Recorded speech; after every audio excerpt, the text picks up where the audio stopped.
মামা কিম আবার খেলায় ফিরছেন। গত শনিবার ইরানে ইসরায়েল যুক্তরাষ্ট্রের হামলার পর 3 দিন চুপ ছিলেন কিম। এই নীরবতা ঘিরে সামাজিক যোগাযোগ মাধ্যমে শুরু হয় নানা জল্পনা। এমনকি রসিকতা করে অনেকে প্রশ্ন তুলেন, মিসাইলম্যান কি তবে এবার মাঠের বাইরে? কিন্তু মঙ্গলবার সকালে সেই নীরবতা ভাঙতেই যেন বোমা ফাটালেন তিনি।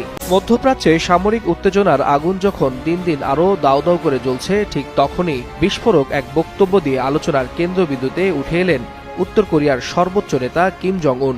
ইরান ইসরায়েল সংঘাতের টানটান মুহূর্তে সরাসরি ইরানের পক্ষ নিয়ে তিনি ছুড়লেন কঠোর হুঁশিয়ারি। প্রয়োজনে তেহরানকে ক্ষেপণাস্ত্র দেবে পিয়ংইয়ং, তবে একটিমাত্র মিসাইলই নাকি পৃথিবীর মানচিত্র থেকে ইসরায়েলকে মুছে ফেলতে যথেষ্ট।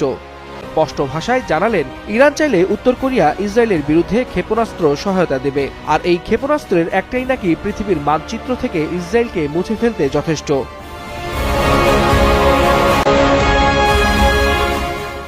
এই বক্তব্য মুহূর্তেই ছড়িয়ে পড়ে বিশ্ব মিডিয়ায়। একদিকে সমর্থকদের উচ্ছ্বাস, অন্যদিকে সমালোচকদের তীব্র প্রতিক্রিয়া। ফলে সামাজিক মাধ্যমে ঝড় তুলছেন নেটিজেনরা।